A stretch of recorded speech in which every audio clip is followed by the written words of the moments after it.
I'm going to go home and tell my daughter tonight I witnessed lions among the lambs. And you know what happens to lambs? Lambs get led. And guess what? Your time is almost up. I am here tonight for Cavallero and Dewey. Enough is enough. Our community was destroyed by Hurricane Sandy, and you keep coming in and saying, we got this brand new idea. Guess what? District 21 is the idea. We have the best teachers, the best students, the best parents. How dare you think you have the right to tell us what our kids should and shouldn't have? Cavallero, let's get on to it. The night of the public hearing, you should have all been there. Coney Island Prep's family got there.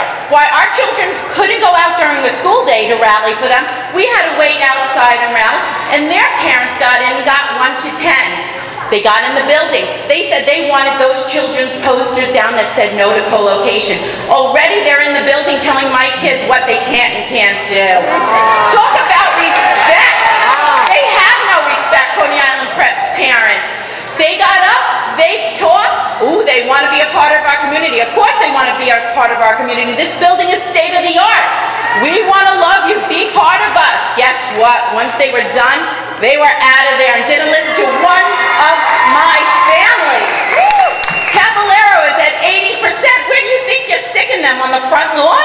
Are you insane? Do your own math. Maybe you're doing the core curriculum. It's not adding up.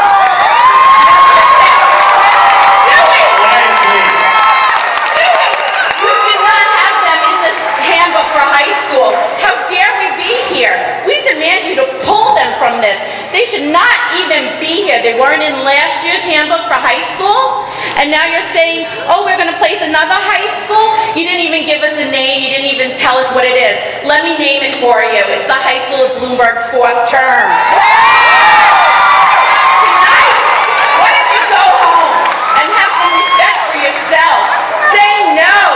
No to every single thing, and at least when you go home, you can tell your kids you did something and not just sat there and typed on your BlackBerry. Thank you. Next speaker.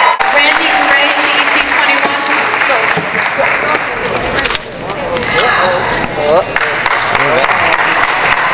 Hi, my name is Randy Gray and I represent CEC 21. Okay, we have two co-locations coming into our district. John Dewey High School, which is absolutely ridiculous. We're supposed to oppose it, you're supposed to approve it, and nobody knows what it is. Okay, so I don't know how that makes sense at all. Like Dominic Recchia said, we have a new principal, Kathleen Elvin. She's doing a great job. The students are doing a great job.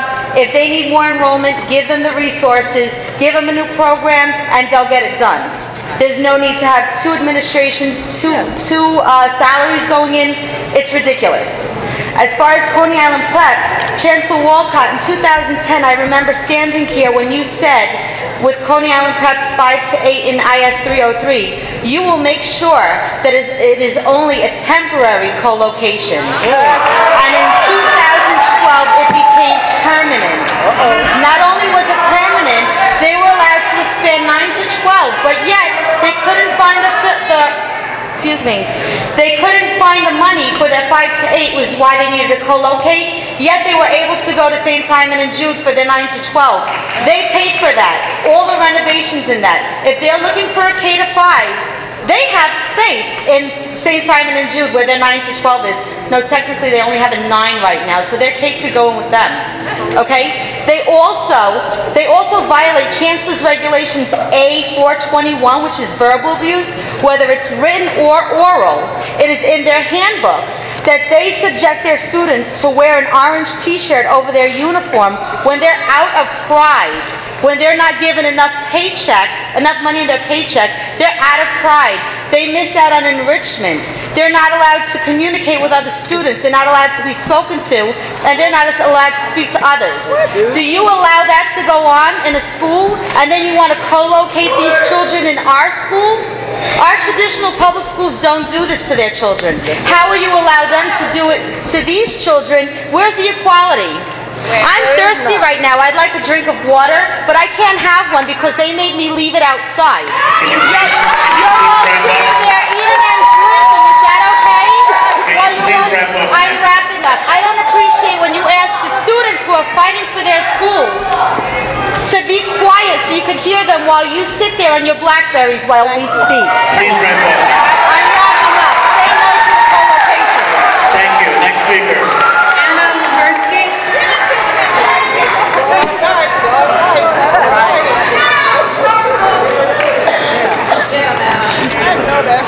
Good evening.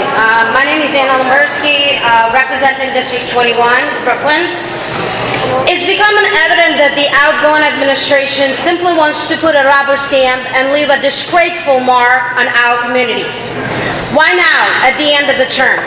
Who gave you right to disrupt communities despite the fact that Caballera and John Jewett parents, students, teachers, and elected officials told you to get your hands off our schools? It has been evident that communities do not want uninvited guests. We don't want Coney Island Prep in Caballera and another district high school in Dewey. Why can't you get it? You have done so much wrong by these schools. Why to do more? Leave them alone. Let them blossom. Let Caballera handle academics and you continue with the excellence. District 21 does not need another high school in Dewey and definitely not elementary school in Caballera. Put funding into the schools to create prosperous and successful environment. Don't merge them into unknown and hazardous marriages. It's been brought up over and over during public hearing as well as during PEP that Portfolio has not ascertained correct data and making its utilization calculations on the unrealistic numbers that don't take into consideration class sizes or schools' activities. How ludicrous to even consider merging middle school with elementary charter school. Did you even consider the amount of upgrades the school will have to undertake? Why not to stream the available funds into additional programs or after-school activities? Can you please wrap up, ma'am? Did you consider how dangerous it will be for youngsters mingle with 11 or 14 years old children? Would you want your child to be in conditions like that? Why can't you consider that approving co-locations will have inevitable impact for generations to come, both moral and financial? You are public employees. You get oaths to serve public. So where is your honor? Why do you jump under the mayor's pipe and disregard your conscience? Oh, I'm sorry, I forgot. Only 2 members of this panel have conscience. The rest of you don't. Thank you. Next speaker. It's not too late. When you vote today, please vote to no co-location.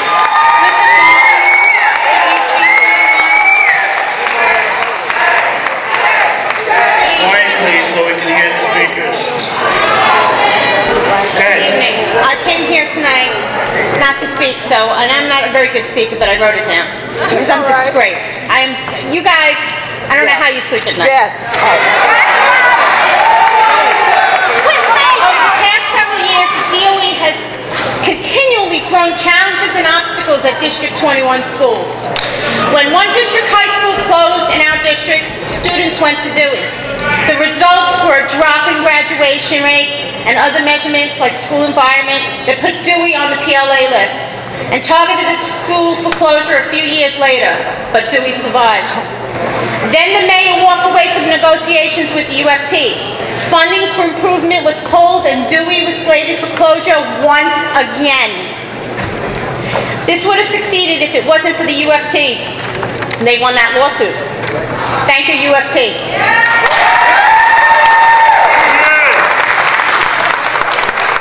The DOE was convinced Dewey would close and reopen under a new name. DOE failed to list Dewey in the high school directory last year. Despite it all, Dewey had surpassed the city average on virtually every important measurement, including graduation rates and college readiness for the past few years. It continues building its programs like robotics and athletics. They have great programs at Dewey. Wonderful. Now, Caballero, another co-location that you have to hit our district with.